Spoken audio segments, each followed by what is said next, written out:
హైదరాబాద్ నుంచి అమెరికా వెళ్లాలనుకునే వారి కష్టాలు అన్నీ ఇన్ని కావు. 1-2 ఫ్లైట్స్ మారితే కానీ అమెరికా చేరుకోలేరు. ఏటా లక్షల మంది తెలుగువారు యుఎస్ వెళ్తున్నా కూడా నేరుగా ఫ్లైట్ లేకపోవడం శోచనీయం. దీంతో ఖర్చులు భారీగా పెరుగుతున్నాయంటున్నారు ప్రయాణికులు. ఏటా 10 లక్షల మంది రాకపోకలు సాగిస్తున్నా శంషాబాద్ నుంచి అమెరికా వెళ్లడానికి డైరెక్ట్ ఫ్లైట్ లేదు. దీంతో ప్రయాణికులు అమెరికాలో ఎక్కడికి వెళ్లాలన్నా 2-3 విమాన సర్వీసులు మారాల్సి వస్తోంది. శంషాబాద్ ఎయిర్పోర్ట్ నుంచి బయలుదేరే అంతర్జాతీయ ప్రయాణికుల్లో 60% మంది అమెరికాకు వెళ్లేవారే ఉంటారు. గతంలో ఎయిర్ ఇండియా చికాగో వరకు వారానికి 2 సర్వీసుల చొప్పున నడిపింది.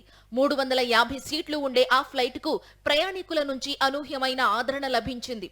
90% ఆక్యుపెన్సీతో నడిచాయి.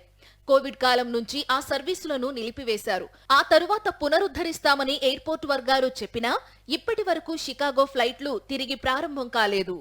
శంషాబాద్ అంతర్జాతీయ విమానాశ్రయం నుంచి ప్రతిరోజు సుమారు 55,000 మందికి పైగా డొమెస్టిక్ ప్రయాణికులు రాకపోకలు సాగిస్తుండగా మరో 10,000 మందికి పైగా అంతర్జాతీయ ప్రయాణికులు వివిధ దేశాలకు ప్రయాణం చేస్తున్నారు.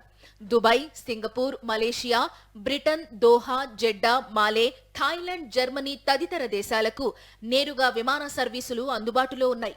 కానీ అమెరికాకు మాత్రం అలాంటి సదుపాయం లేదు.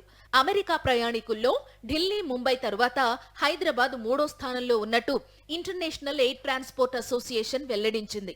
తెలుగు రాష్ట్రాల నుంచి లక్షలాది మంది విద్యార్థులతో పాటు ఉద్యోగులు, వారి బంధువులు కూడా పెద్ద సంఖ్యలో ప్రయాణం చేస్తున్నారు. అమెరికాలో స్థిరపడిన పిల్లల దగ్గరకు వెళ్లేందుకు తల్లిదండ్రులు, కుటుంబ సభ్యుల ప్రయాణాలు కూడా అత్యధికంగా ఉన్నాయి.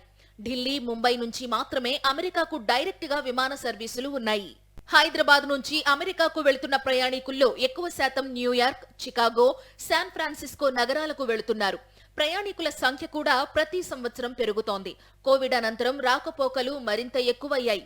ఐఏటీఎల్ లెక్కల ప్రకారం కోవిడ్ కు ముందు 2019లో 8.5 లక్షల మంది ప్రయాణం చేయగా కోవిడ్ కాలంలో రాకపోకలు నిలిచిపోయే నాటికి 2020లో 3 లక్షల మంది ప్రయాణం చేశారు. ఆ మరుసటి సంవత్సరం పూర్తిగా నిలిచిపోయాయి.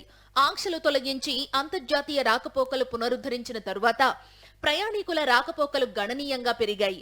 యుఎస్ నుంచి కొత్తగా వీసాలు లభించకపోయినా అప్పటికే వీసాలు కలిగి ఉన్న ప్రయాణికులంతా కోవిడ్ అనంతరం ఇరువైపులా పెద్ద సంఖ్యలో ప్రయాణం చేశారు. ఇప్పుడు హైదరాబాద్ నుంచి చికాగో వరకు నడిచిన ఎయిర్ ఇండియా సర్వీసులు పునరుద్ధరించాల్సిన అవసరం ఉందని అమెరికా ప్రయాణికులు కోరుకుంటున్నారు.